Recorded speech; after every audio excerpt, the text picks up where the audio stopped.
नमस्कार। आप सभी को नमस्कार। मुखी लर्निंग चैनल में एक बार फिर आपका हार्दिक स्वागत है। आज के इस सेशन में हम करेंगे इंक्रीमेंट। इंक्रीमेंट जो है गवर्नमेंट डिपार्टमेंट में 12 महीने के बाद ही ग्रांट होता है, यानी कि 1 साल की जब सर्विस हो जाती है तो एनुअल इंक्रीमेंट ग्रांट किया जाता है। और कौन कौन सी ऐसी सिचुएशन है जिसके अंदर एनुअल इंक्रीमेंट जो है 6 महीने के अंदर दिया जाता है, तो आज हम इसको इन डिटेल यहाँ पे डिस्कस करेंगे। और एनुअल इंक्रीमेंट जो है वो या तो 1 जनवरी को लगता है या फिर 1 जुलाई को लगता है। वो डिपेंड करता है मैन टू मैन कैसे किसी की पे फिक्सेशन हुई है। अब सबसे पहले ये है अपॉइंटमेंट, प्रमोशन और फाइनेंशियल अपग्रेडेशन के केस में इंक्रीमेंट कब लगता है? 6 महीने के बाद लगता है। किस केस में लगता है?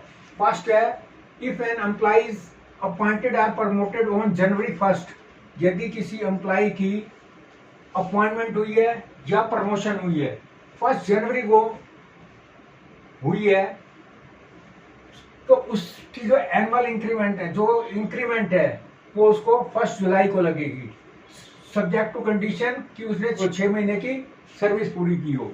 यदि किसी एम्प्लॉय की अपॉइंटमेंट, प्रमोशन या फाइनेंशियल अपग्रेडेशन 1 जनवरी को हुआ है और उसकी जो इंक्रीमेंट है, हालांकि मिलनी चाहिए 1 साल के बाद, लेकिन वो 6 महीने की, क्योंकि इंक्रीमेंट जो है जिसके 6 महीने के बाद यदि 6 महीने कंप्लीट है तो इंक्रीमेंट ग्रांट हो जाती है। तो इस केस में भी क्योंकि अपॉइंटमेंट जो हुई है वो 1 जनवरी को हुई है, तो इसलिए पहली इंक्रीमेंट जो है वो जुलाई को मिलेगी। उसके बाद एवरी ईयर जुलाई को ही मिलेगी। उसके बाद फिर जो है हर 1 साल के बाद मिलेगी, ना कि 6 महीने के बाद मिलेगी। ये तो हुई जिसकी जनवरी 1 को अपॉइंटमेंट हुई है।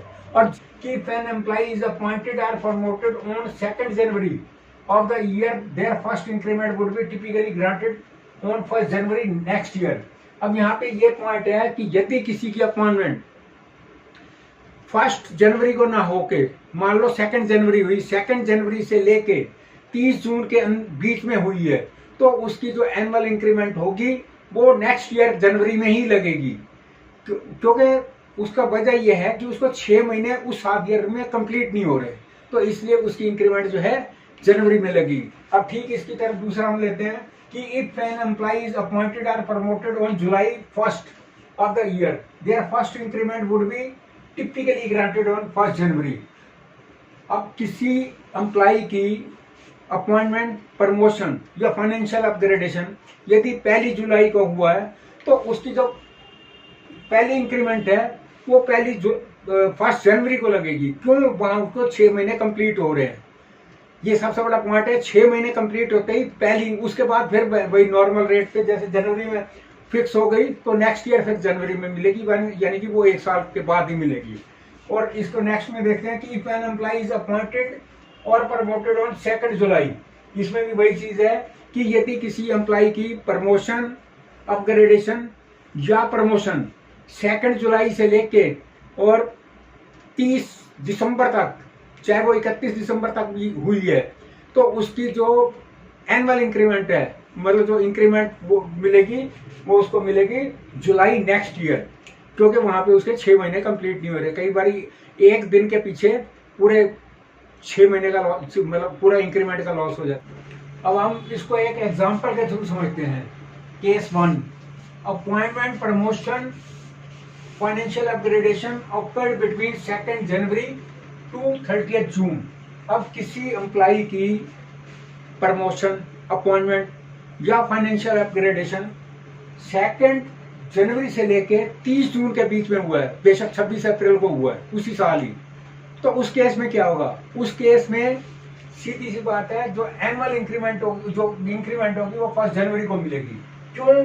क्योंकि वहां पे यदि 2 जनवरी से लेकर 30 जून के बीच में 6 महीने पूरे नहीं हो रहे, इस 6 महीने कंप्लीट ना होने की वजह से वो लूजर रहेगा, उसको नेक्स्ट ईयर जो है 1 जनवरी को इंक्रीमेंट मिलनी चाहिए। और यदि 1 जनवरी की अपॉइंटमेंट होती तो 1 जुलाई को मिलती।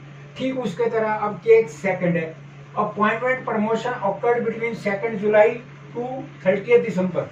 यदि किसी एम्प्लॉय की अपॉइंटमेंट, प्रमोशन या फाइनेंशियल अपग्रेडेशन 2 जुलाई से लेके 31 दिसंबर के बीच में भी हुआ है, उस केस में भी जो इंक्रीमेंट होगी वो 1 जुलाई को मिलेगी। वो इंक्रीमेंट 1 जुलाई को मिलेगी, क्योंकि इंक्रीमेंट का सीधा फॉर्मूला है कि 6 महीने कंप्लीट होने चाहिए।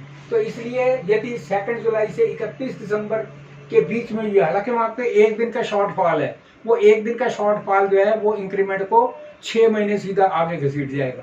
तो ये यहाँ पे समझने वाली बात है।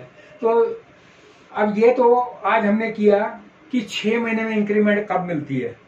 अब जो एम्प्लॉइज हैं उनको जब प्रमोशन होती है या उनका फाइनेंशियल अपग्रेडेशन होता है, तो उस केस में यदि उनका जो उनकी डेट ऑफ एनुअल इंक्रीमेंट है यदि वो है तो फिर तो ठीक है। यदि उनकी जो प्रमोशन या अपग्रेडेशन है वो डेट ऑफ इंक्रीमेंट से ना होके मिड में है, कहीं मान लो किसी की एनुअल इंक्रीमेंट फॉल कर रही है 1 जुलाई को, लेकिन इन प्रमोशन या फाइनेंशियल अपग्रेडेशन हुआ मई के महीने में, तो उस केस में उनकी ऑप्शन बनती है अंडर FR 22(1)(a)(1) के अंदर, और उनको वो ऑप्शन जो है विद इन 1 मंथ जो है ऑफिस ऑर्डर इशू होने के 1 महीने के अंदर अपनी ऑप्शन देनी होती है, नहीं तो डिपार्टमेंट उनकी फिक्स कर देते हैं। तो ये जो FR 22(1) वाला फिक्सेशन वाला वो है केस है, वो हम नेक्स्ट वीडियो में करेंगे। यदि वीडियो पसंद आई हो, शेयर करें, सब्सक्राइब करें, लाइक करें, कमेंट्स करें और अपनी कंटिन्यूटी हमारे साथ बनाए रखें।